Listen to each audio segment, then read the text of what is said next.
Sir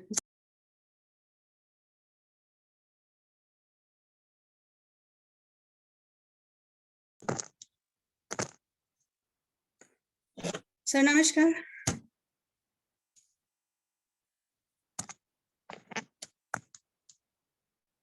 आपकी आवाज नहीं आ पा रही। अब आवाज जा रही है जी। तो नमस्ते, कैसी हैं आप?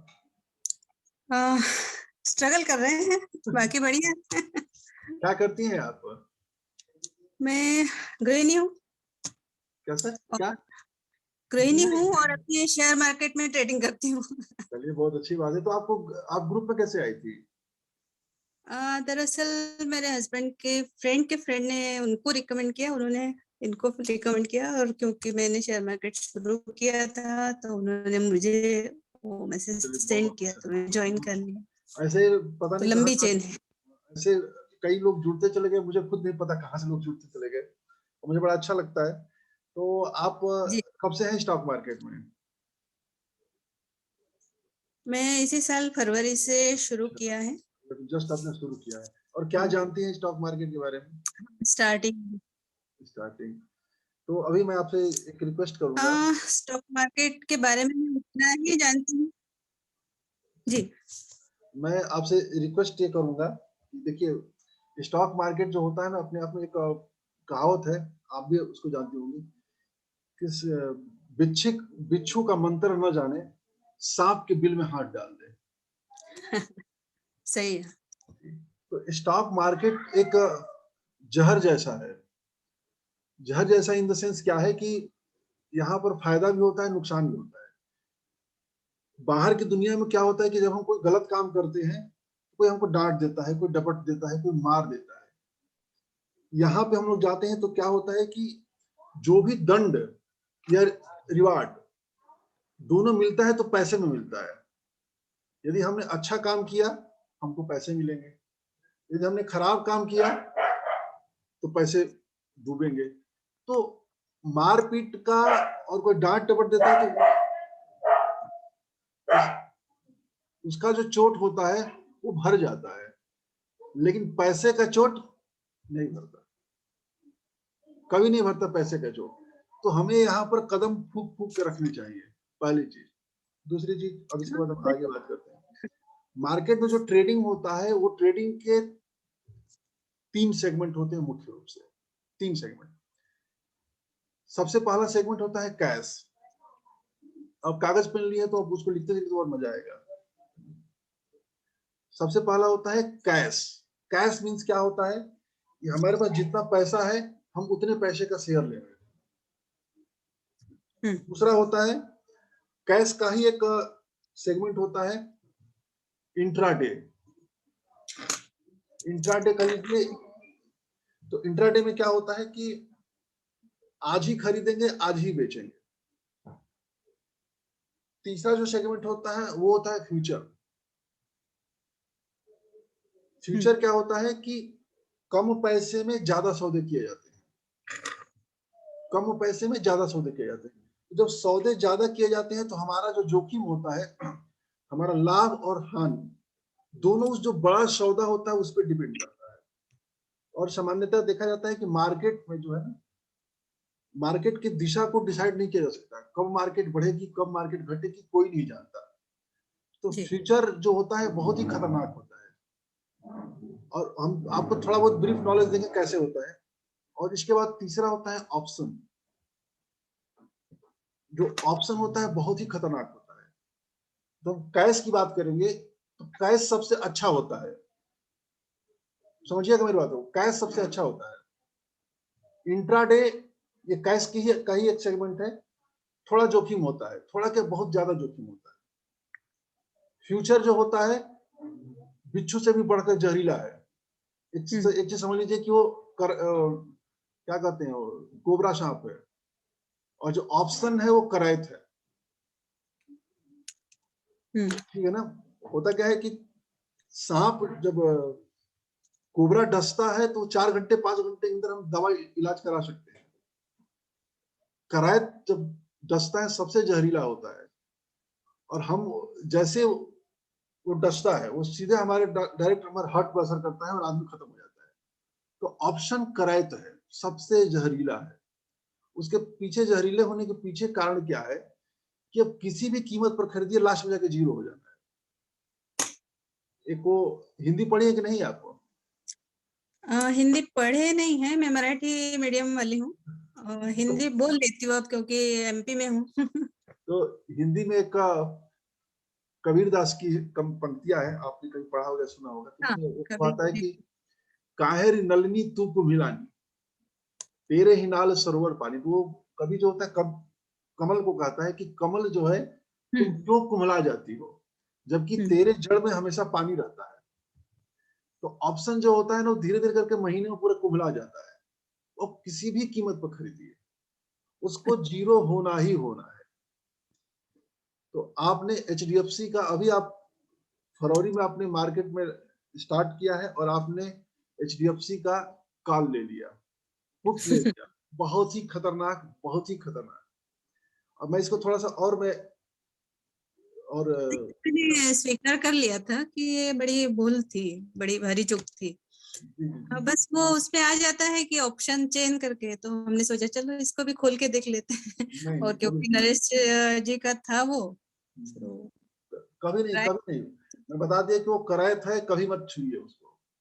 वो ऐसा है दरवाजा जिसके ऊपर आप लॉक लगा दीजिए, कभी आपको उसके तरफ नहीं जाना है।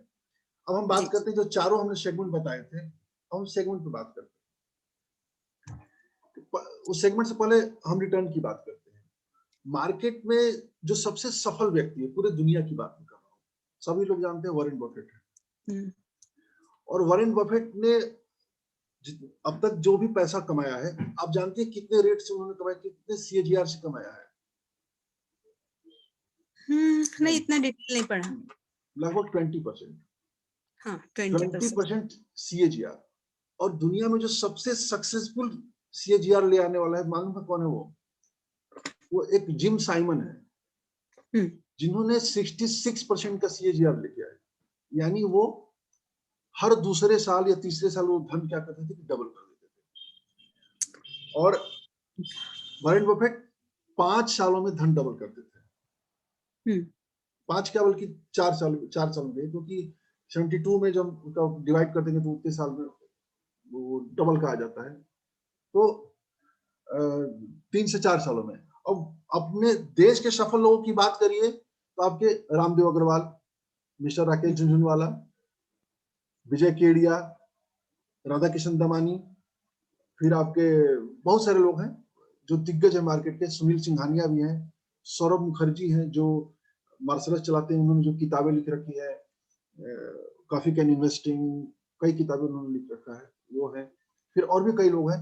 इन सबका आप पढ़िए तो सबने जो है लगभग 20% के आसपास CAGR की बात करते हैं। हाँ। हमें मार्केट से एक जेन्युइन रिटर्न की अपेक्षा करना है, और जेन्युइन रिटर्न कितना होगा? 20%, 20 से लेकर के 30%। जब से मार्केट लॉन्च हुआ है, आप सेंसेक्स जब से 79 में लॉन्च हुआ था सेंसेक्स, यदि आप तब से उठा करके अब तक देखिए तो सेंसेक्स ने लगभग 17% का रिटर्न दिया हुआ है। क्लियर है ना? 17%। और हम जो 17%। और हम लोग जो जैसे बैंक में रिटर्न इन्वेस्टमेंट करते हैं, FD में इन्वेस्टमेंट करते हैं, तो वो मुश्किल से 7% होता है आज की डेट में। GPF और PPF में पैसा आप लगाते हैं तो वो भी लगभग 7% होता है, 7-8%। हाँ, तो हमको वहां से डबल हम ले रहे हैं।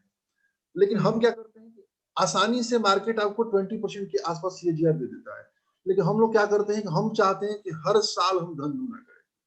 हम चाहते हैं कि हर महीने धन डबल करें, हर महीने धन डबल करें। तो पॉसिबल कभी नहीं है। आप मुंबई और पुणे हाईवे की हम बात करते हैं, वहां पर मान लीजिए 4 घंटा गाड़ियां लगाती हैं, और एक आया वो 150 की स्पीड पे चल रहा है, और एक सामान्य स्पीड पे 70-80 की स्पीड में चला रहा है तो 4 घंटा ले रहा है। दूसरा एक 150 की स्पीड में गाड़ी चला रहा है, तो क्या वो जो 150 की स्पीड में गाड़ी चला रहा है वो पर डे सुरक्षित पहुंचेगा? हो सकता हो कि एक बार पहुंचे, हो सकता हो कि 2 बार पहुंचे, लेकिन उसका एक्सीडेंट होना तय है, काफी संभावना है। काफी संभावना है। तो यदि आप अधिक CAGR की अपेक्षा करती हैं, अधिक CAGR मीन्स क्या है, मोर देन 20% या मोर देन 30%, यदि आपने इसके ऊपर CAGR की कल्पना किया है तो आप अपने आप को छलावे में है, आप धोखा देने जा रही हैं और आप रिटर्न प्राप्त नहीं कर पाएंगे, कोई भी होगा। दरअसल इतना मैंने सोचा ही नहीं कि मुझे CAGR इतना लाना है, बस अभी तो मतलब मुझे सीखना है।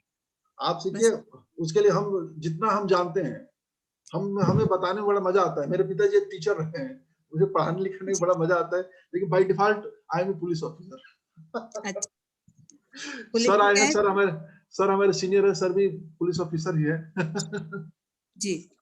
तो वो भी कहे कि आपने ग्रुप में कहा विजय था जी, 8 मीटिंग रख। जी सर।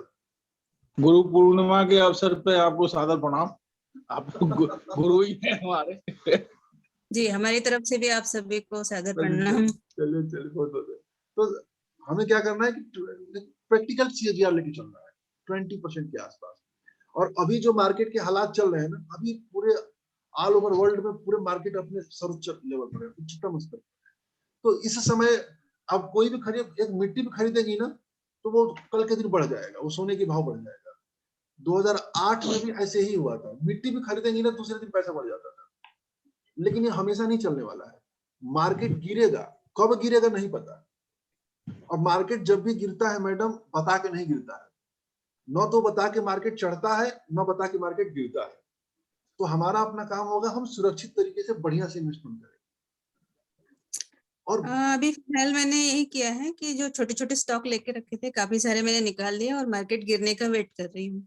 तो आप छोटे छोटे स्टॉक से, अभी आपको छोटे छोटे स्टॉक में दूरी बनाए रखनी है, छोटे छोटे स्टॉक से। अभी आपको मात्र 1 साल भी नहीं हुआ है, तो मेरी आपको सलाह होगी कि आप जो है सेंसेक्स या निफ्टी के स्टॉक को टच करिए। उसमें 50 स्टॉक्स है, 50 स्टॉक बहुत होते हैं।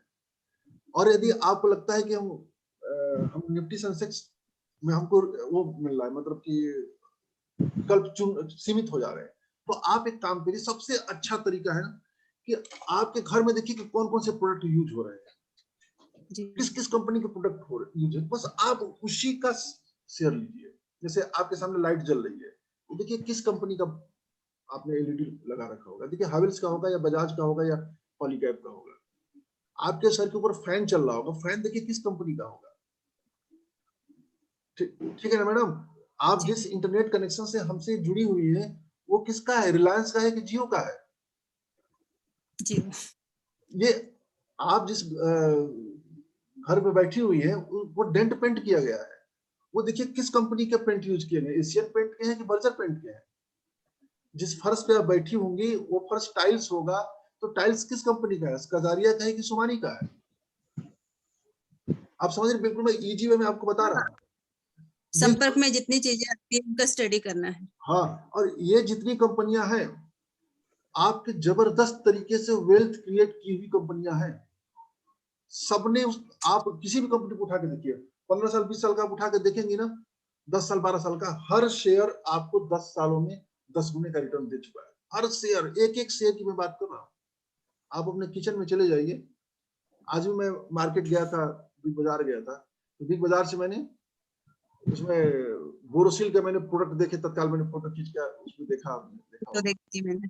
बोरोसिल हमारे घरों में यूज होता है, क्रॉकरी, उसके शीशे के सामान। और नहीं तो प्रेस्टीज के जो प्रेशर, क्या कहते हैं, प्रेशर कुकर आते हैं, फिर आपके गैस चूल्हा आता है। आप वो देखिए, आप देखिए अपने घर में जो बिस्किट लाती है, किसकी लाती है, ब्रिटानिया की लाती है कि ITC की लाती है? आप वो, अभी आपका जो समय है उसके तरफ ध्यान देने का है। जी। आप ज्यादा जाएंगी ना, ज्यादा बाहर जाने की कोशिश करेंगी, भ्रमित हो जाएंगी। एक मैं छोटा सा वो बताऊंगा कि एक आदमी जैसे कोई शादी में जाता है, और शादी में जाने के बाद मालूम चलता है कि कहीं 5 ही 6 आइटम रखे हुए हैं, कहीं सैकड़ों आइटम रखे हुए हैं। आदमी को कंफ्यूजन अधिक कहाँ होगा, कौन कितना जल्दी निकलेगा? जहां पर कम है, जहां पर जितने अधिक विकल्प होंगे वो आदमी भ्रमित होगा, थोड़ा सा इसको भी टच कर ले, थोड़ा सा इसको भी टच कर ले, थोड़ा इसको भी टच कर ले। होगा क्या कि आइसक्रीम भी खा लेगा, रसगुल्ला भी खा लेगा, तमाम तरह की चीजें अपने पेट में डाल लेगा, और हमारा जो पेट है ना वो भी कंफ्यूज कर दे कि आखिर हम कौन सा हार्मोन स्रावित करें इसको पचाने के लिए। रसगुल्ला गया, ऊपर से आइसक्रीम चला गया, ऊपर से डोसा चला गया, ऊपर से, मेरा कहने का आशय समझ रही है ना कि कम रखिए, छोटा रखिए और अच्छा रखिए, और धीरे धीरे मार्केट की समझ को आप बढ़ाइए। जैसे जैसे आपकी समझ बढ़ेगी वैसे वैसे आप स्टॉक को बढ़ाइए। तो अभी आप फोकस करिए उस पर। अभी मुझे इतना बताना था, मैंने इतना बताया, और जो ग्रुप में पूछी थी क्या पूछी थी, अब उस पर हम आएंगे। क्या पूछी थी आप? Moving average. हाँ, मूविंग एवरेज और चार्ट में क्या क्या चीजें लगानी चाहिए अच्छा, चार्ट जिससे कि हाँ। मूविंग एवरेज क्या, देखिए चार्ट भी मुझे बहुत ज्यादा नहीं आता है, मैं एकदम सिंपल चार्ट देखना जानता हूँ, और मैं चार्ट में मूविंग एवरेज ही देखता हूँ।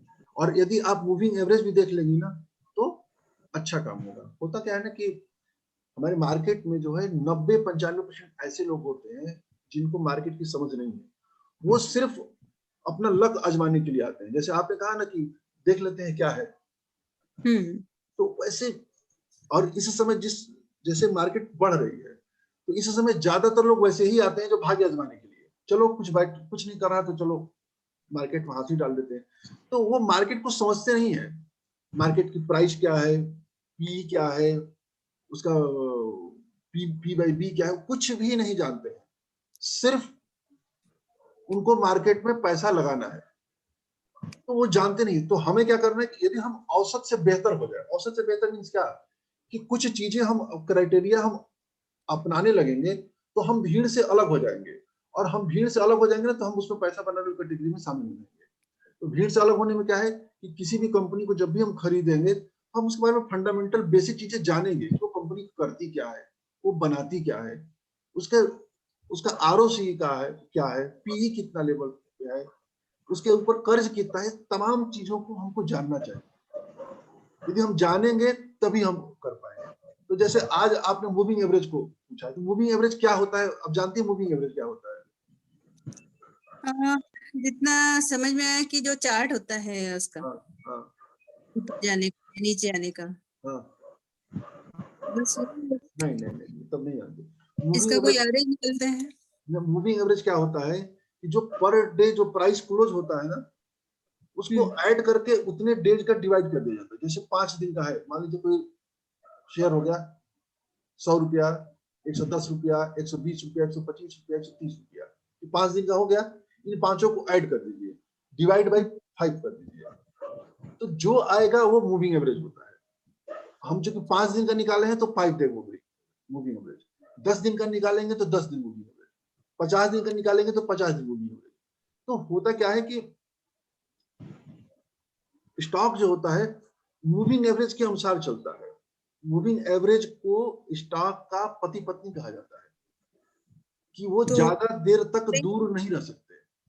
सॉरी, मूविंग एवरेज जो है वो कुछ दिनों का लगाना है, उसमें अपने को सेट करना पड़ेगा। हाँ, तो मूविंग हमेशा कोई किसी भी आप स्टॉक को देखेंगे ना मूविंग एवरेज के बिल्कुल आसपास चलता है। और इंपॉर्टेंट मूविंग एवरेज कौन कौन से हैं अब इसको आप नोट करिए। सबसे पहले 10 दिन का मूविंग एवरेज, 10 दिन, 20 दिन, 50 दिन, 100 दिन और 200 दिन, ये 5 इंपॉर्टेंट मूविंग एवरेज होते हैं। ठीक है, अब हमको नजरिया हमारा कितना लंबा है, हम स्टॉक में क्या लेना चाहते हैं, हम क्या आज पैसा लगाते हैं तो साल भर के लिए पैसा लगा रहे हैं, क्या हम पैसा लगा रहे हैं तो महीने 2 महीने के पॉइंट ऑफ व्यू से लगा रहे हैं, या हम पैसा लगा रहे हैं 2 हफ्ते 2 हफ्ते के पॉइंट ऑफ व्यू से, उसके अनुसार हमें मूविंग एवरेज का प्रयोग करना चाहिए।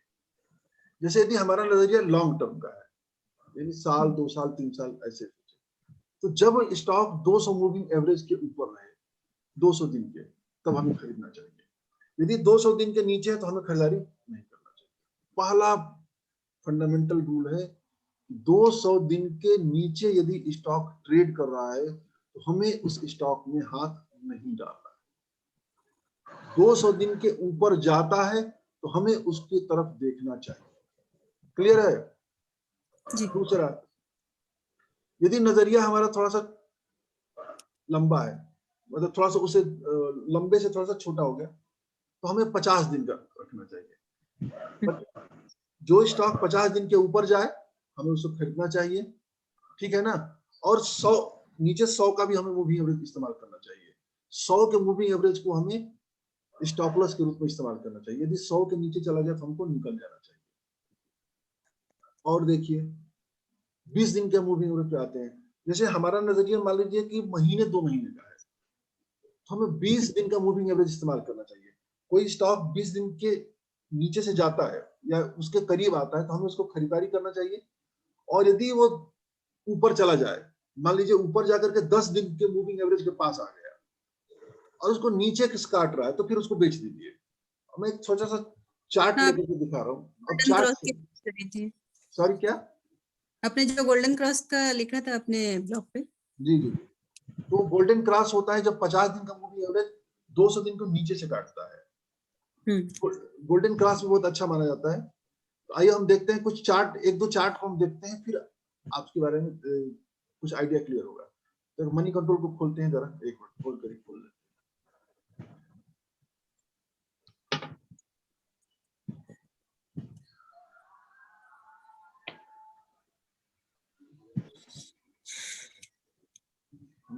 पहले से हमें खोल के रखना चाहिए, ओपन नहीं किया हुआ तो।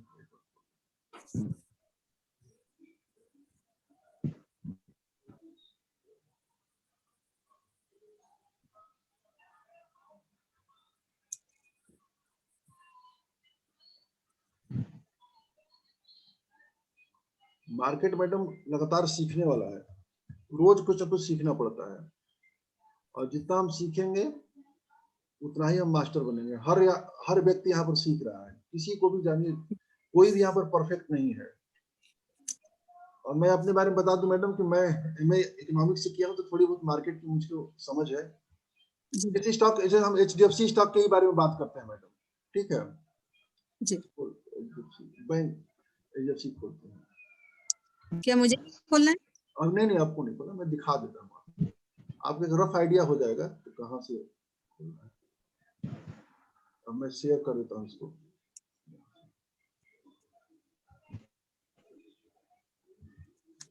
ये देखिए, ये HDFC का चार्ट दिख रहा है आपको? HDFC का दिख रहा है मैडम? हाँ, अभी नहीं दिख रहा है। दिख रहा होगा। मनी कंट्रोल दिख रहा है? मनी कंट्रोल नहीं। अरे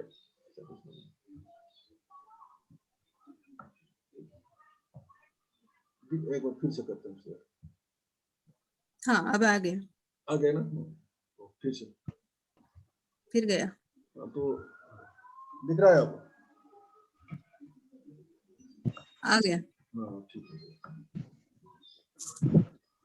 इसका चार्ट खोलते हैं। मनी कंट्रोल चार्ट कई जगह खुलता है, money control, trading view, investing.com, कई वेबसाइट है। मनी कंट्रोल सबसे इजी टू यूज वेबसाइट, सबसे यूजर फ्रेंडली आपका HDFC है। तो अब ये देखिए मैडम, HDFC का चार्ट खुल गया है सामने आपके, दिख रहा है ना? हमें किसी भी चार्ट को कम से कम साल भर का खोलना चाहिए, 1 साल का। देखिए हमने 1 साल का, यहाँ देखिए नीचे से 1 साल का खोल दिया, देखिए ये 1 साल का चार्ट खुल गया। हमें यहाँ पर मूविंग एवरेज इस्तेमाल करना चाहिए। इंडिकेटर में हम चले जाएंगे, यहाँ हम टाइप करेंगे मूविंग एवरेज। देखिए मूविंग एवरेज 2-3 बार कर लेंगे, क्योंकि हमें ज्यादा इस्तेमाल करना है। 3 हमने कर लिया, 3 को हम सेटिंग कर लेते हैं।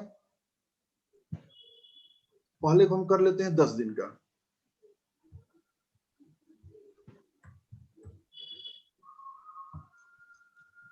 दूसरे को हमने कर लिया 20 दिन का,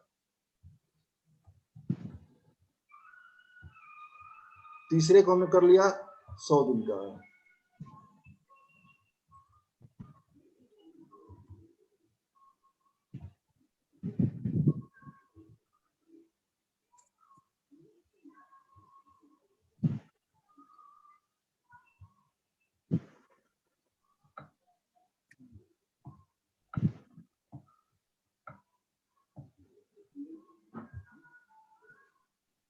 देखिए मैडम को चार्ट दिख रहा है?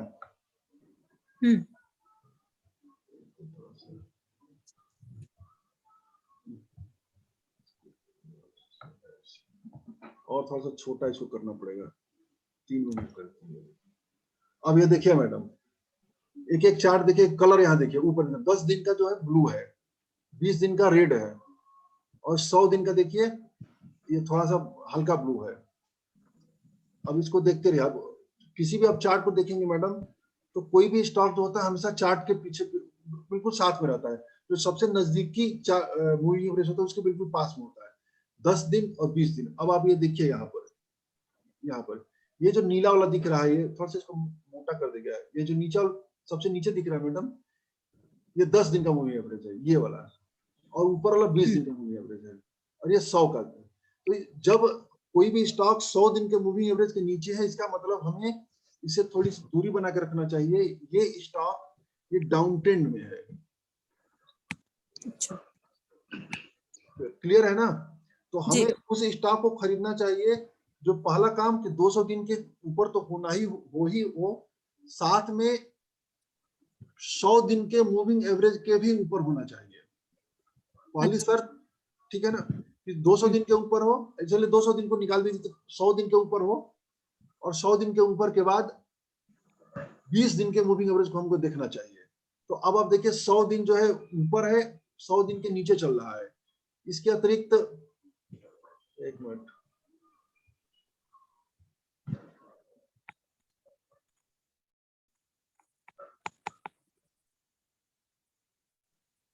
हाँ ये क्या कर रहे थे, और 100 दिन के मैडम नीचे है तो ये डाउन ट्रेंड में है। अब ये देखिए जो लाल वाला है वो 20 दिन का मूविंग एवरेज है, तो ये 20 दिन के देखिए हल्का सा ऊपर जा रहा है। हम इस चाहे तो इस शेयर को यहाँ पर खरीद सकते हैं, लेकिन हम नहीं खरीदेंगे क्योंकि ये 100 दिन के मूविंग एवरेज के नीचे है। अब किसी और स्टॉक के हम बारे में बात करते हैं।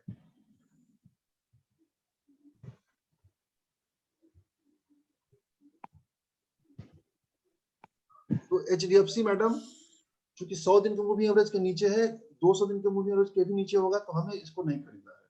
तो हमें वो खरीदना चाहिए जो कम से कम 100 दिन के ऊपर हो, 100 दिन के ऊपर के बाद हमें 20 दिन के भी ऊपर हो, या यूं कहें कि 20 दिन के बिल्कुल पास में हो, तो हम खरीदेंगे। तो सामान्यतः देखने में आता है कि जो स्टॉक 20 दिन के मूविंग एवरेज के पास में आता है वो ऊपर जाता है, वहां से फिर जाएगा, फिर वहां से करेक्शन लेगा। अब कहां से करेक्शन होगा? जब 10 दिन का मूविंग एवरेज होगा। तो यदि नीचे आया तो फिर अब आएगा, फिर नीचे आकर फिर 20 दिन के मूविंग एवरेज के पास आएगा, फिर कुछ दिन रुकेगा, फिर यहां से ऊपर जाएगा। तो ये 20 दिन 10 दिन 20 दिन 10 दिन ये चलता रहेगा आपके। और नीचे 100 दिन है, तो 100 दिन के यदि नीचे चला गया तो फिर आप स्टॉक से निकल जाइए, अब फिर उसके अब चक्कर मत पड़िए। अब हम दूसरे एक और स्टॉक के बारे में बात करते हैं।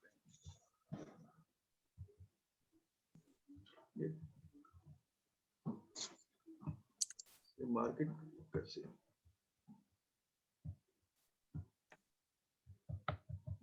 क्यों नहीं हो, ये मैंने इसको जूम कर दिया, जूम से हट ही नहीं रहा है। अच्छा हट गया। HDFC के बाद हम कौन सा शेयर लेके बात करें? जैसे हम बात करते हैं रिलायंस इंडस्ट्री की बात करते हैं।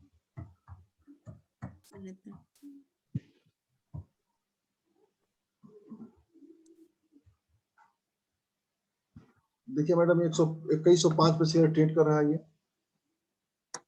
इसका चार्ट खोलते हैं हल्का सा।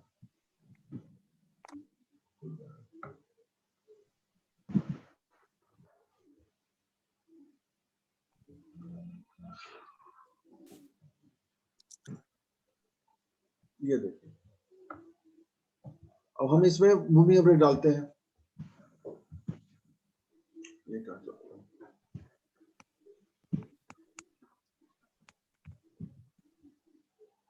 इसमें हर स्क्रिप्ट पे अलग अलग वो डालना पड़ेगा आपको। हाँ, उसमें यदि ट्रेडिंग व्यू इस्तेमाल करते हैं, ट्रेडिंग व्यू में शेप रहता है। मैं अपस्टॉक्स यूज करती हूँ, तो उसमें एक बार सेट कर दो तो वो सब पे लगा देता है वही हाँ वाला। उस पे लगा दो, अपस्टॉक में लगा दो।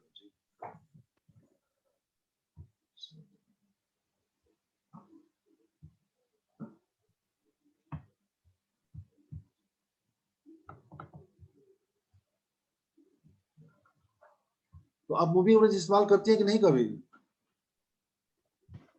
इधर होके चला जा रहा है। नहीं, अभी तक तो नहीं किया मैंने।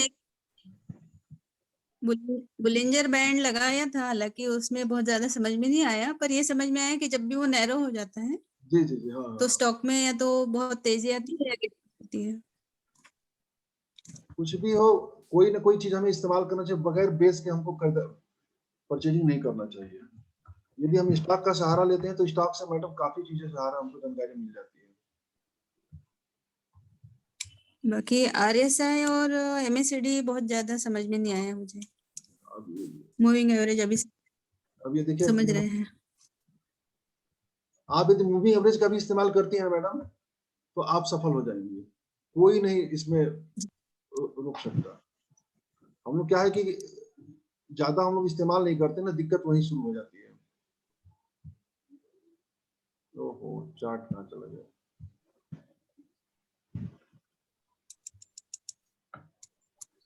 लाइव शुरू करने पर बड़ा कभी कभार दिक्कत होती है।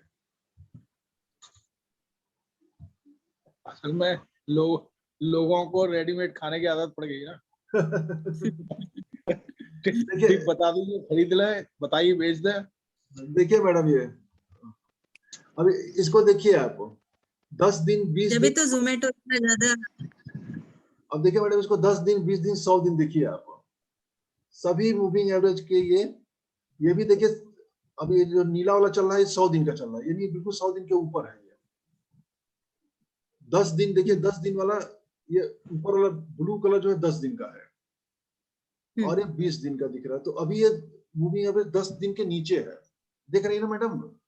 10 दिन का मूविंग एवरेज नीचे है, ये 20 दिन के 20 दिन ऊपर है। तो जब ये 10 दिन वाला 20 दिन को क्रॉस करे, यानी कम दिन का मूविंग एवरेज ज्यादा दिन के मूविंग एवरेज को क्रॉस करे, तो हमें उस शेयर में पोजीशन बनाना चाहिए। और जब कम दिन का मूविंग एवरेज नीचे को क्रॉस करे तो हमें उस शेयर से एग्जिट हो जाना चाहिए।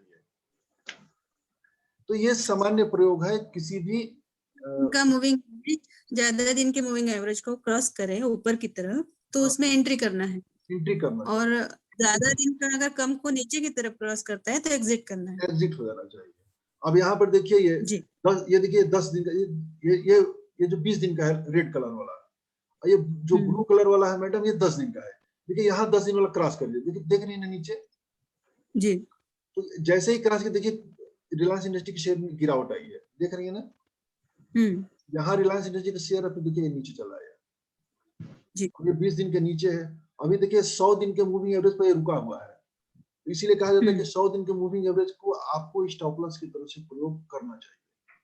यदि 100 दिन के मूविंग एवरेज को तोड़ देवे तो फिर हमें रिलायंस इंडस्ट्री में तब तक हाथ नहीं डालना चाहिए जब तक ये 100 दिन के मूविंग एवरेज के ऊपर न आवे। यदि हम इस छोटे से सामान्य फार्मूले को भी हम प्रयोग करना शुरू कर देते हैं तो हमारे जो सौदे होते हैं, सौदे सही साबित होते हैं, गलत साबित नहीं होंगे। अब बात अब एमएससीडी की करें तो देखिए एमएससीडी भी हम दिखा देते हैं हल्का फुल्का। मैं भी बहुत ज्यादा नहीं जानता, थोड़ा सा कभी कभार एमएससीडी तो मैं प्रयोग करता हूँ। जो फार्मूला यहाँ इस्तेमाल होता है यही फार्मूला यहाँ भी इस्तेमाल होता है मैडम। जब देखिए जब ऊपर से नीचे को काटे ब्लू कलर वाला तो हमें एग्जिट हो जाना चाहिए। जब ये नीचे से ऊपर को काटे, देखिए ये काट रहा है, यहाँ पर दिख रहा है ना, ये मतलब अभी पोजीशन बनाने का सही टाइम है, एकदम सही समय आ रहा है रिलायंस इंडस्ट्री के अंदर। और देखिए ये एमएससीडी है, जो ये नीचे जो ये लाइन खींची हुई दिख रहा है ना, ये लाइन, इसको हम लोग या टेक्निकल भाषा में इसको हिस्टोग्राम कहा जाता है। ये हिस्टोग्राम जितना अधिक बड़ा हो इसका मतलब वो ट्रेंड वही कंटिन्यू करेगा। अब देखिए ये देखिए बड़ा होता जा रहा है, देख रहे नीचे देखिए बड़ा हो रहा है, इसका मतलब शेयर गिरेगा। लेकिन देखिए फिर यहाँ से छोटा होना शुरू हो गया और देखिए एकदम जाके छोटा हो गया यहाँ पर, मतलब अब जो है यहाँ से ये शेयर जो है घूमने वाला है। घूमने की गारंटीड कुछ भी नहीं होता है, लेकिन एक संभावना होती है। और यदि आप इस संभावना पर काम करती है तो यकीन मानिए 10 में से आपके 6 बार 7 बार संभावना जो है सही साबित होगा। और यदि स्टॉक अच्छा है तो और भी ज्यादा अच्छा, जैसे रिलायंस इंडस्ट्री का शेयर हो गया, आपके एचडीएफसी बैंक का हो गया, एचडीएफसी का शेयर हो गया, इस टाइप के शेयरों में यदि ये ट्रेडिंग टेक्नोलॉजी इस्तेमाल करती है, ट्रेडिंग आइडियोलॉजी इस्तेमाल करती है, तो निश्चित तौर पर आपको फायदा होगा। आपके 10 में से जो है 6-7 जो सौदे होते हैं आपके हमेशा हिट होते हैं। आप इसको आजमा करके देखिए। जी एक तो ये तरीका अपनाइए। दूसरा तरीका ये अपनाइए कि ट्रेडिंग के लिए हम जब भी स्टॉक चुने तो वो स्टॉक मोमेंटम स्टॉक हो। मोमेंटम स्टॉक से आशय क्या है, हम उस स्टॉक का पीछे का प्रदर्शन देखें, कम से कम 1 साल में वो 50% से ऊपर का रिटर्न दिया। पहला काम हमको देखना चाहिए 50% से ऊपर का रिटर्न हो 1 साल का। इसके बाद 5 साल में भी कम से कम वो 100% का रिटर्न दिया। तो हम क्या होता है, हम एक मोमेंटम स्टॉक को चुन लेते हैं 50% प्लस 100%। इसके बाद हम देखेंगे मैडम कि 52 वीक हाई उसका कब बना था, 52 वीक हाई से कितना दूरी है, और यदि वो 52 वीक हाई से 10-12% की दूरी है, यानी 10-12% नीचे है, और 52 वीक हाई महीने 2 महीने के अंदर बनाया है, आप उस स्टॉक में हाथ डाल दीजिए। ये मूविंग एवरेज वाला इस्तेमाल करते हुए आप देखिएगा 10 में से 7-8 बार, जो 6 बार सौदा सही साबित होता है ना, आपको 10 में से 8 बार सौदे साबित होंगे। स्टॉक अच्छा चुनिएगा, हाँ, फालतू वाले मुझे ऐसा स्टॉक लगता है कि 52 वीक हाई जब होता है तब वो कंसोलिडेट होता है और करेक्शन आता है और गिरता है। नहीं, जब कोई स्टॉक नया हाई बनाता है तो और उसका हाई बनाने की संभावना बढ़ जाती अच्छा है।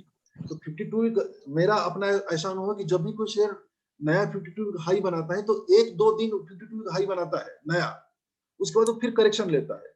तो आप जिस दिन नया हाई बनावे आप उस दिन बने रहिए, उसके 2 से 3 दिन और बनिए, दूसरे तीसरे दिन आप वहां पर बेच दीजिए, और फिर वो नीचे करेक्शन आएगा। तो कहाँ करेक्शन होगा, या तो करेक्शन 10-12% पर लीजिए, या फिर वो फिर 20 दिन के मूवी एवरेज के पास आएगा। उसको वॉच करते रहो, 20 दिन मूवी एवरेज के पास आएगा। अभी कुछ दिनों पहले ग्रुप में ही आपने पढ़ा होगा तो बताया होगा, आदित्य बिरला फैशन रिटेल में एक दिन खूब जंप मारा था, 220-25 के आसपास चला गया था। तो एक लोगों ने हमसे पूछा था कि हम लेवे कि ना लेवे। हमने कहा कि बहुत बढ़ गया है, अब इसको 20 दिन की मूवी एवरेज के पास आने दीजिए, फिर लीजिए। और फिर 2 दिन 3 दिन बाद वो फिर आ गया उसी रेट पर।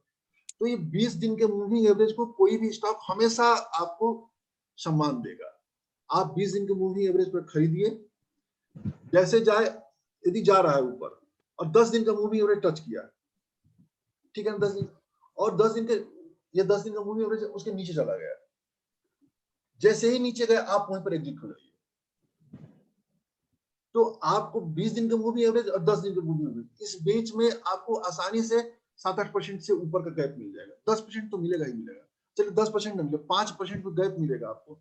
एक महीने में 5% का गैप मिलेगा, कम होता है क्या गैप, बहुत अच्छा गैप मिलेगा।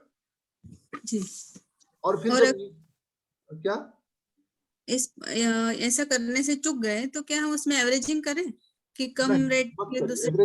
एवरेजिंग मत करिए। यदि स्टॉक नीचे जा रहा है तो एवरेजिंग मत करिए, छोड़ दीजिए उसको। या तो अच्छा स्टॉप लॉस बेच के निकल जाइए, या अच्छा स्टॉक है जैसे रिलायंस इंडस्ट्री टाइप का शेयर है, कोटक महिंद्रा बैंक है, एचडीएफसी बैंक है, आईसीआईसी बैंक है, तो इस टाइप के शेयर को होल्ड करिए, या चाहे तो उसको बढ़ा लीजिए। लेकिन अब आप मालूम चलता है कि आप आर्चिस गैलरी शेयर खरीद रखी है 20 रुपए 25 रुपए का शेयर, मालूम चलता है कि आप जो है यस बैंक का शेयर खरीद रखिए जो 10-12 रुपए का शेयर चल रहा है। ऐसे शेयर में कभी मत करिए, क्योंकि पेनी स्टॉक है, ये जब नीचे जाएंगे तो और नीचे जाएंगे। किसी भी स्टॉक को, गिरते स्टॉक को खरीदने की कोशिश मत करिए, कभी मत खरीदने की कोशिश करिए। कोई स्टॉक नीचे जा रहा है तो क्यों नीचे जा रहा है, जब तक उसका कारण पता न चल जाए, वो दूर न हो जाए, तब तक हाथ मत डालिए। जैसे यस बैंक लगातार नीचे जा रहा था, आज उसका रिजल्ट आया है, उसके प्रॉफिट में अच्छी खासी बढ़ोतरी हुई है।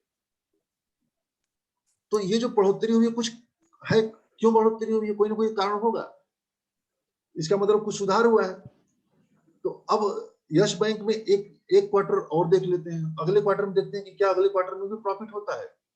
भले 10 रुपया बाद में लीजिए, 10% बाद में लीजिए, लेकिन सुरक्षित होकर लीजिए। अगले क्वार्टर में देखिए क्या हाँ प्रॉफिट हो रहा है, तो यदि प्रॉफिट हो रहा है फिर अब यस बैंक में पोजीशन बनाइए, अन्यथा मत बनाइए, क्योंकि वो कितना नीचे जाएगा कोई नहीं जानता है। किसी भी कीमत के मैडम नीचे गिरने की एक सीमा है, कितना सीमा है, वो 0 होगा। ऊपर जाने की कोई सीमा नहीं है। कोई पूछे कि सबसे बड़ी संख्या क्या होगी, कोई नहीं जानता। बहुत सारे लोग कहते हैं कि HDFC बैंक 1500 का बहुत बढ़ गया, लेकिन जैसे वो 2000 जाएगा वो 2 पार्ट में कर देगा, फिर वो 1000 रुपए का चला आएगा, फिर बढ़ेगा, फिर 2000 जाएगा, फिर वो स्प्लिट कर देगा। मार्केट कैपिटल बढ़ता जाएगा। तो ऊंचाई की मैडम कोई सीमा नहीं है, कोई शेयर कितना ज्यादा हो सकता है कोई नहीं जानता है। अब आप विप्रो की कहानी पढ़ लीजिए कि जो 80-85 में था, 10,000 रुपए जिसने लगाया था, आज की डेट में 700 करोड़ रुपए की वैल्यू है। मैं डालता रहता हूँ, मेरी वो वेल्थ क्रिएशन की हिस्ट्री में डालता रहता हूँ कि किस स्टॉक के बारे में कब पढ़ता हूँ तो डालता रहता हूँ। तो जैसे आयशर मोटर हो गया, जो बुलेट वाला जो शेयर हो गया 2001 में, जिसने बुलेट में खरीद के बुलेट का शेयर खरीदा, आज के डेट में 13 करोड़ का मालिक होता है। हैवेल्स को देख लीजिए, हैवेल्स जिसने 2002-3 के दौरान 10,000 रुपए लगाया होता, आज के डेट में कई करोड़ रुपए हो जाते हैं। उसी तरह से रिलैक्सो है आपका, मल्टीपल कंपनियां है। आप आंख बंद करेंगे मैडम ना, आंख बंद करके किसी भी कंपनी पर हाथ डालिएगा, आंख बंद करके मैं बात कर रहा हूँ, रैंडमली आप इसका सर्वे करिए। 10 में से आप स्टॉक जो भी उठाएंगे ना, 10 में से 5-6 क्या बल्कि 7-8 ऐसे स्टॉक निकलेंगे तो 10 साल में आपके धन को 10 गुना कर देते हैं। 10 और यदि रमेश दमानी की एक यूट्यूब पे वीडियो है, आप देख लीजिएगा कि 10 लाख से कैसे 100 करोड़ बनाए। तो उन्होंने 26% का CAGR, आप पढ़िए वीडियो देखिएगा, लगभग 45 मिनट का वीडियो होगा। 10 लाख से इंग्लिश में होगा 10 लाख to 100 करोड़। तो उन्होंने कहा कि हम 10 लाख रुपए लेके मार्केट में इन्वेस्टमेंट प्रारंभ करते हैं तो 26% का हम CAGR लेके आते हैं, तो हर 3 साल पर डबल करेंगे। तो 2021 में आए, 24 में 20 लाख, 2027 में 40 लाख, 2030 में, मतलब उन्होंने कहा कि 10 साल में हम 10 गुना करेंगे। यानी 2021 से 2031 में हम क्या करेंगे, 1 करोड़, 10 लाख का 1 करोड़ करेंगे। 2031 से लेकर के 2041 के मध्य हम इसको क्या करेंगे, 10 करोड़ करेंगे, यानी 1 करोड़ का 10 गुना। और जब 2041 से 2051 आएगा तो ये जो 10 करोड़ होगा वो 100 करोड़ में बदलेगा। रमेश दवानी कहते हैं कि आप दुनिया की 1% पॉपुलेशन में शामिल होंगे। एक बहुत बड़ी उपलब्धि होगी। एक हम जैसे लोगों के साधारण से फैमिली बैकग्राउंड से आकर के, मिडिल क्लास फैमिली से आकर के अपने जीवन काल में ही 100 करोड़ से ऊपर की संपत्ति बनाने, छोटी मोटी उपलब्धि में बहुत मैडम बहुत बड़ी उपलब्धि कही जाएगी। और ये होगा, और होगा तभी जब हम अच्छे स्टॉक को होल्ड करेंगे।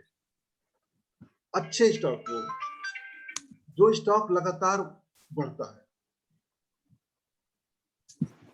जिसके बिजनेस स्थापित, सड़ियल वाले कंपनी में हाथ मत डालिएगा। जिस कंपनी के बारे में आप नहीं जानते, जिस कंपनी के बारे में, बिजनेस के बारे में कोई आइडिया नहीं है, कभी किसी कंपनी के बारे में हाथ मत डालिए, मत हाथ डालिए। और यदि मान लीजिए कोई कंपनी आपको बताता भी है, उस कंपनी के बारे में एक ब्रीफ नॉलेज जरूर लीजिए। ब्रीफ नॉलेज क्या होता है? ब्रीफ नॉलेज वाले वो कंपनी बनाती क्या है, क्या उसका प्रोडक्ट ऐसा है जो सभी के जीवन में इस्तेमाल हो रहा है, क्या वो प्रोडक्ट हमेशा के लिए सस्टेनेबल होगा। जैसे हम गए बिग बाजार में, बोरोसिल को देख लिया, शीशे का क्रॉकरी का आइटम बनाती है, टिफिन बनाती है, किचन वगैरह के ढेर सारे आइटम बनाती है। तो क्या लगता है कि वो हमेशा जब तक लोग रहेंगे तब तक इस्तेमाल होगा वो। और जैसे जैसे लोगों का पैसा बढ़ रहा है, लोग शीशे का प्रोडक्ट घरों में रख रहे हैं। हाँ बिल्कुल, प्लास्टिक आउट कर रहे हैं। जैसे मैं खुद भी करती हूँ, प्लास्टिक बाहर कर रही हूँ, स्टील और बोरोसिल वगैरह, बोरोसिलिकेट बॉटल्स यूज कर रही हूँ। तो क्या लगता है बोरोसिल खत्म हो जाएगा? बोरोसिल हमेशा चलेगा। हाँ, तो आप किसी भी प्रोडक्ट को देखिए कि हमारे सामने प्रोडक्ट है कि नहीं है, और फिर उसके आधार पर आप निर्णय लीजिए कि हमको इन्वेस्टमेंट करना है कि नहीं करना है। जिस कंपनी के बारे में मत जानिए, जिसका प्रोडक्ट आपके सामने नहीं दिखे, आप उसमें हाथ मत डालिए, एकदम सीधा फंडा अपना लीजिए। जिस कंपनी का प्रोडक्ट मेरे सामने नहीं होगा, हम उसमें हाथ नहीं डालेंगे। तो आपके ढेर सारे ऐसे मिल जाएंगे। कहीं भी आप जाइए, किसी भी मॉल में आप जाती हैं, कोई भी प्रोडक्ट उठाती हैं, तो आप उसमें देखिए उसका मैन्युफैक्चरर कौन है, वो कौन सी बनाती है कंपनी, वो कंपनी क्या स्टॉक मार्केट में लिस्टेड है, लिस्टेड है तो उसकी क्या स्थिति है। आप मनी कंट्रोल की वेबसाइट पे जाइए, स्किनर की वेबसाइट पे जाइए। हल्का फुल्का इंग्लिश हम लोग की ठीक ठाक है, भारतीयों की इंग्लिश जो कुछ भी नहीं जानता ना, वो भी थोड़ी बहुत इंग्लिश जरूर जानता है। इंग्लिश में इंफॉर्मेशन पढ़, इतना तो हम लोग इंग्लिश है ही कि हम उसको समझ सकते हैं कि वो क्या लिखा हुआ है। आप उसको देखिए, इस्तेमाल करिए, और जब तक आप जानिए मत, हाथ मत डालिए किसी भी कंपनी से। और क्या जानिए उसके बारे में, पहले तो प्रोडक्ट जान लीजिए, उसका जानिए कि मैनेजमेंट कौन सा है। मैनेजमेंट मतलब कि विजय केडिया जो है वो कहते हैं, बार बार कहते हैं कि investment with bad management like sleeping with enemy. यदि हम बैड मैनेजमेंट के साथ हम इन्वेस्टमेंट करते हैं तो ऐसा जैसे दुश्मन के साथ हम सो रहे हो। दुश्मन कभी भी विश्वासघात करके छुरा भोग सकता है। यदि बैड मैनेजमेंट है यानी खराब मैनेजमेंट है तो वो अपने आदत से बाज नहीं आएगा। अनिल अंबानी अपने आदत से बाज नहीं आएंगे। उन्होंने गबन किया है तो गबन करके रहेंगे वो। ठीक है ना मैडम? मैनेजमेंट देख लो तो हल्का फुल्का करेंगे तो अलग हो जाएगा। फिर इसके बाद उसका स्टॉक का पीई देखिए, पीई कितना है। पीई खैर उतना पीई मायने नहीं रखता है, पीई को छोड़ दीजिए आप। अब उसको देखिए डिविडेंड दे रही है कि नहीं डिविडेंड दे रही है। वो उस स्टॉक को डिविडेंड देना चाहिए। हाँ, उसमें स्क्रीनर में लिखा आता है डिविडेंड यील्ड। हाँ, इसका क्या मायने हुआ? एक होता है डिविडेंड, एक होता है डिविडेंड यील्ड। डिविडेंड होता है जो फेस वैल्यू पे मिलता है, और जो डिविडेंड यील्ड होता है वो करंट मार्केट प्राइस पे मिलता है। समझ गए मेरा क्या कहना मतलब है? जैसे किसी स्टॉक का फेस वैल्यू, जैसे एशियन पेंट का फेस वैल्यू ₹1 है, तो वो कहता है कि हम 100% डिविडेंड देते हैं। इसका मतलब वो 1 का 100% यानी ₹1। वो कहता है कि हम 400% देते हैं, मतलब 1 का 400% यानी ₹4। और जब डिविडेंड यील्ड की बात करते हैं तो जो करंट मार्केट प्राइस होता है, ये जो ₹4 है, ये ₹4 जो करंट मार्केट प्राइस है उसका कितना परसेंट है वो डिविडेंड यील्ड है। तो किसी भी स्टॉक का डिविडेंड यील्ड कम से कम 1% जरूर होना चाहिए। आप उसको देखिए, प्रयास करिए 1% के आसपास। इसके बाद एक मिनट हाँ। मैं ये जानना चाह रहा था कि जैसे एक मैं देख रहा था स्विंग ट्रेडिंग के लिए एक सज्जन बता रहे थे कि 200 दिन के मूविंग एवरेज के नीचे अगर आपको ब्लू चिप कंपनी मिलती है निफ्टी 50 की, तो आप उसको ले लीजिए, वो 6-7 महीने में 20% आपको दे दे। हाँ, ये सही स्ट्रेटजी है। तो निफ्टी की कंपनी ना, वो तो भाई जो कंपनी है सर, जो बुनियादी कंपनी है वो तो है ही, लेकिन अब वो कितने दिन तक नीचे रहेगा ये नहीं पता। हाँ, ये वही बात है ना। अब जैसे HUL है, ब्रिटानिया है, कब से कंसोलिडेशन में चल रहे हैं। तो जब वो 200 दिन की मूविंग एवरेज को क्रॉस करेगा तो हाँ, जल्दी बढ़ेगा ना। तो हमें जल्दी बढ़ने से फायदा है कि हमको लेकर के उसका क्या करें, मतलब लेके उसका क्या मतलब लेके बैठना थोड़े, तो चलता रहे तो ठीक रहेगा ना। तो 200 दिन के जब ऊपर क्रॉस करे तो हम लेना अच्छा रहेगा। अच्छा, एक चीज मुझे ये बताइए, जैसे पिछली बार हमारी जब बात हुई थी तो आपने बताया था कि निफ्टी 100 के शेयर पे काम किया जाए। निफ्टी 100 क्या हमको रोज 100 चार्ट देखने पड़ेंगे? नहीं सर, आप उसमें मैंने एक तरीका बताया था, वो तरीका क्यों नहीं इस्तेमाल करते आप? नहीं, स्टॉक एज मैंने ऐप बताया था ना। हाँ, समझ गया। आप सब तरीका इस्तेमाल करिए आप। ठीक है, आप उसमें हो जाएगा, सफल हो जाएगा। वो तो टेस्टेड है। वो तो हमने टेस्ट कर रखा। आप भी मैडम इस्तेमाल करेगा स्टॉक एज ऐप, बहुत ही बेहतरीन और इतना बढ़िया विवेक बजाज ने बनाया है स्टॉक एज ऐप ना, मतलब मैं क्या कहूँ। स्टॉक मैंने डाउनलोड कर लिया था, मुझे समझ नहीं आया तो मैंने डिलीट कर दिया। अच्छा, आप अभी डाउनलोड मतलब अभी आप डाउनलोड करें, हम आपको बताते हैं कैसे काम करते हैं। या रहने कभी किसी और दिन करेंगे उसके बाद। डिविडेंड हो गया, फिर उसके बाद हमको देखना चाहिए कि उस पर कर्ज कितना है। वो कर्ज कितना होना चाहिए? वो कर्ज जो डेब्ट इक्विटी रेशियो होना चाहिए 0.50 से नीचे हो, 0.50 से नीचे हो।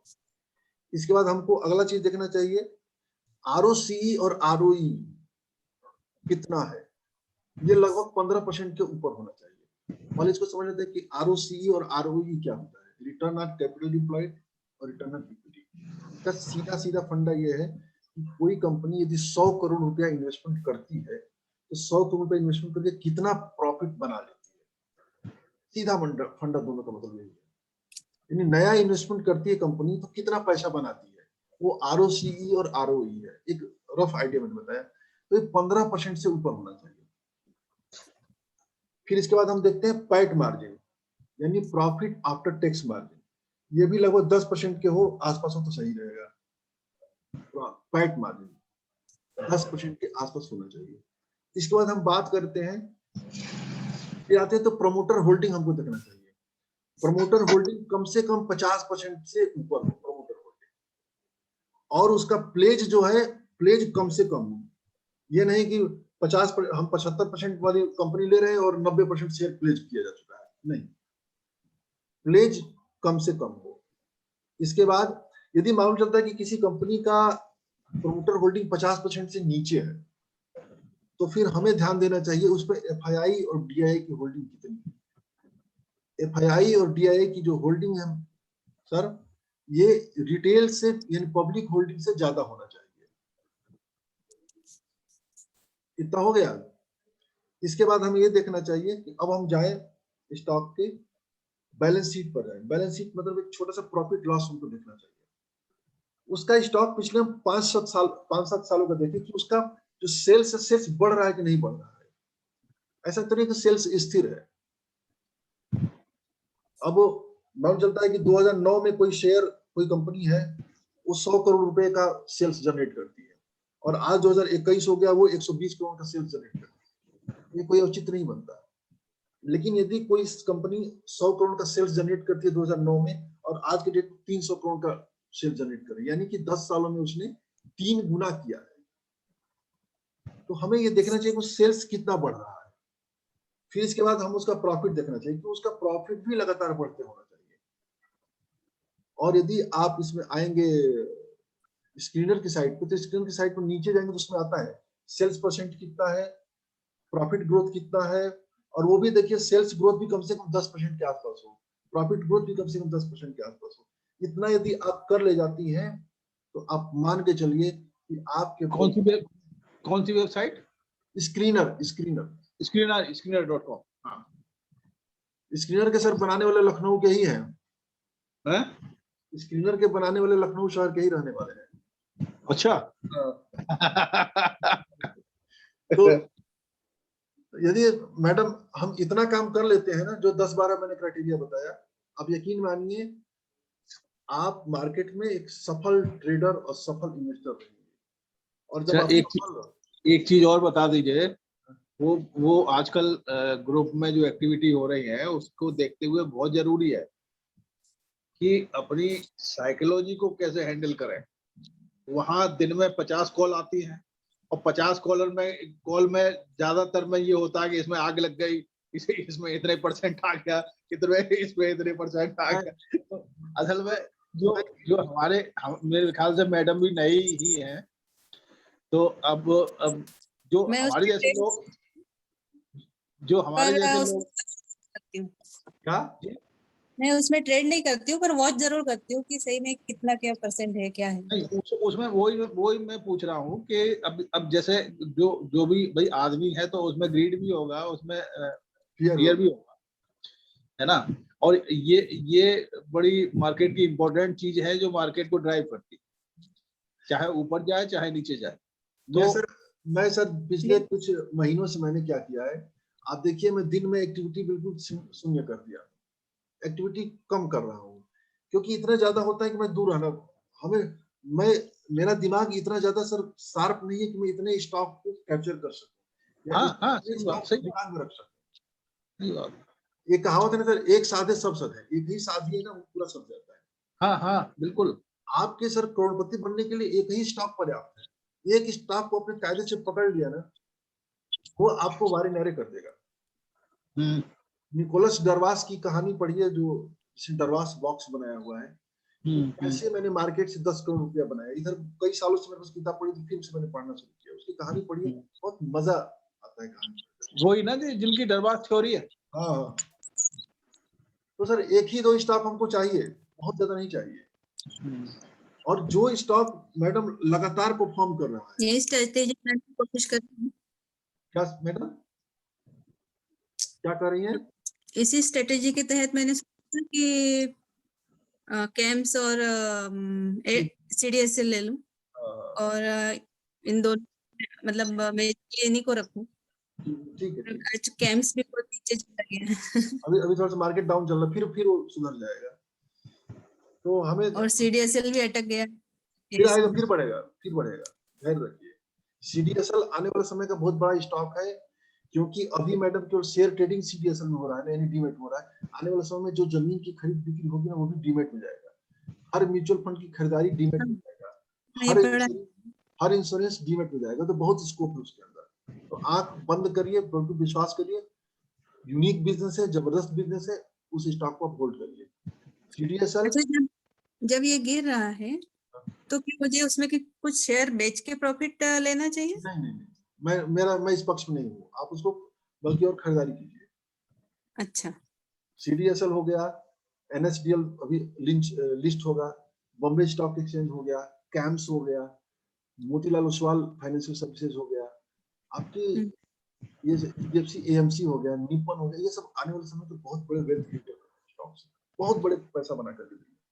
और चुपचाप आदमी लेकर के सो भी जाए ना, तो साल में आसानी से 20-22% से ऊपर का CAGR मिलेगा। तो विश्वास करिए, बहुत अच्छा है, बहुत बढ़िया है। और जितना सीखेंगे, जितना करेंगे मैडम, उतना ही अच्छा होगा। मैंने टाटा के 2-3 कंपनीज ले रखे थे, क्या उनको निकाल देना चाहिए और इसमें डालना चाहिए कैम्स नहीं वगैरह में? नहीं नहीं, उसको रखिए मैडम, टाटा को मत बेचिए। टाटा तो जैसे टाटा का इलेक्सी भी है, मेरे पास 2 ही शेयर है उसके अलग ही, नहीं, उसको और रखिए, वो भी बहुत आगे जाके पैसा बनाएगा। कंज्यूमर भी है। अब टाटा में Tata Motors, Tata chemical, TCS, Tata Elxsi, फिर टाटा स्टील, फिर टाटा स्टील के बाद और कंपनी है, मतलब कुछ अच्छी अच्छी कंपनियां हैं जो अच्छे हैं। TCS लेना चाहती हूँ पर वो नीचे नहीं आ रहा है। कौन सा? TCS। TCS। देखिए, जो स्टॉक नीचे ना आवे मैडम, ऐसे स्टॉक के लिए, जैसे मान लीजिए हमको 1 लाख रुपया लगाना है, तो हमको क्या करना चाहिए कि 10,000 रुपया लगा के छोड़ देना चाहिए। फिर जब नीचे, फिर आप महीने का सिस्टमेटिक तरीका अपनाइए, हर महीने 2-3 स्टॉक लेने को सोचिए, आपको अच्छा हो जाएगा। अच्छा, मैंने टाटा इलेक्सी में करने की सोची, तो टाटा इलेक्सी मैंने 2000 कुछ में लिया था, और अब उसका रेट है 4000। अगर मैं 4000 पे उसको खरीदती हूँ तो वो जो ब्रोकर है वो ऑटोमेटिक एवरेजिंग करेगी, और जो कम रेट पे लिया हुआ स्टॉक है उसका भी प्राइस वो बढ़ा के बताएगा? नहीं नहीं, ऐसा कुछ नहीं है, आप उस टेंशन से फ्री रहिए। जो जो मतलब रिटेलर सोच होती है मैडम ना, रिटेलर सोचते हैं कि नीचे कीमत पर हम खरीदेंगे। जो सफल सोच होती है ना, वो बढ़ते कीमत पर, यानी वो प्रॉफिट को एवरेजिंग करते हैं, लोग लॉस को एवरेजिंग करते हैं। यदि आपने ऊंचे भाव पे और खरीदनी है तो बहुत अच्छा खरीदनी, कोई दिक्कत नहीं, अच्छा रहेगा। ठीक है मैडम, तो आजकल इतना कैसा लगा ये बताइए, कुछ जानकारी मिली, कुछ समझ में आया? अरे बहुत टाइम दे दिया सारा आपने, ऑफिस के बाद में इतना टाइम दे दिया, बहुत टाइम। हाँ, काफी समय आपने दिया अच्छा जॉब के। विजय सर, हाँ, जब इस तरीके से किसी से बात हुआ करे तो हमें भी लिंक भेज दिया करिए, जबकि इस तरीके की जो बातचीत है वो ज्यादा यूजफुल होती है बजाय भीड़ भाड़ के। बिल्कुल जी बिल्कुल। सर, आपने सही कहा, हमारा भी रिन्यूअल होता रहेगा और प्रैक्टिस में आता रहेगा, क्योंकि कुछ चीजें यूज नहीं होती तो भुला दी जाती है। हाँ बिल्कुल। हम भी बार बार अच्छा उसको देखेंगे तो बार बार सीखते जाएंगे। मैडम, एक बात मुझे आपसे कहनी है जी, कि आप कब से हैं मार्केट में? मैं इसी साल से फरवरी से हूँ और इस ग्रुप पे अभी 2-1 महीने से हूँ। अच्छा, तो उसमें मैं थोड़ा सा आपसे पहले से हूँ एक्टिव। तो मैं पिछले साल से हूँ, और मतलब डीमैट मेरा 2004 से है, और ये विजय सर का कुलीग रहा हूँ मैं, आजकल रिटायर्ड हूँ। तो ये कई साल से मुझसे कह रहे थे 2014 से ही, लेकिन जैसा कि आम आदमी करता है ना कि अवॉइड ही करता है, अरे बहुत रिस्की है, अरे बहुत रिस्की है। हालांकि बहुत इन्हें मोटिवेट करने की कोशिश करी। मैं जो कहना चाह रहा हूँ वो सिर्फ इतना कहना चाह रहा हूँ, अगर रैंडम भी उठा लेंगी ना, जैसे सर कह रहे थे रैंडम, मैं अपनी बात बता रहा हूँ। लॉरस लैब, एक उदाहरण के लिए बता रहा हूँ, लॉरस लैब ने पिछले 6 महीने में जनवरी से आज तक 150% का रिटर्न दिया है। तो अगर आपको हल्की सी समझ है, जो जैसे बता रहे थे कि मतलब ज्यादा ओवर वैल्यूड ना हो, ज्यादा कीमत उसकी ना हो, कर्जा ना हो, डिविडेंड देती हो, तो कोई भी अगर रैंडमली भी ठीक ठाक स्टॉक उठा लेंगे। और लेकिन उसमें ये है कि जैसे आप ग्रुप में देख रही होंगी, जैसे 10 रुपए बढ़ता है लोग कूदने लगते हैं, इसे बेच दो क्या। तो वो तो ट्रेडिंग वाली मेंटेलिटी है जो डे ट्रेडिंग करते हैं लोग। जी। तो आप अगर इन्वेस्टर हैं, अगर ट्रेडर हैं, तब तो ठीक है ये स्ट्रेटेजी। और मेरे ख्याल से अगर आप इन्वेस्टर हैं तो फिर आप उसको होल्ड कर लीजिए ठीक ठाक कीमत पे। अगर आपने लिया है तो जैसे कई सारे स्टॉक मेरे पास हैं जो आजकल मैंने 6 महीने बाद उसमें प्रॉफिट बुक कर लिया था, लेकिन अब भी 20-25% प्रॉफिट में हूँ। तो अब वो दिक्कत यही है कि जब थोड़ा सा प्रॉफिट दिखाई देता है तो आदमी कूदने लगता है, जो मैं अभी साइकोलॉजी की बात कर रहा था। तो अब उसमें ये है कि अगर वो होल्ड किए जाते फिर दोबारा उस लेवल पे मिला नहीं मुझे, नहीं मिलते हैं। जैसे एफएल इंडिया एक शेयर है, वो मैंने शुरू में 2600 पे खरीदा था, आजकल एएसएम लिस्ट में है, 2600 पे खरीदा था और 3600 बेच दिया उसको। अब वो दोबारा फिर 3600 में मिला ही नहीं मुझे। तो ये मूल बात ये है कि अगर आप इन्वेस्टर हैं तो आप फिर उस पर जम के बैठ जाइए, अगर आपको भरोसा है उस पर। मोतीलाल ओसवाल का सब टैगलाइन है, बाय राइट सिट राइट। हाँ। अच्छा खरीदिए और उसको पकड़ के बैठिए। बैठिए। तो ठीक है, बंद करते हैं, फिर किसी और दिन बात ठीक है सर, करेंगे ऐसे ही। ठीक है, Yes. गुड नाइट सभी को।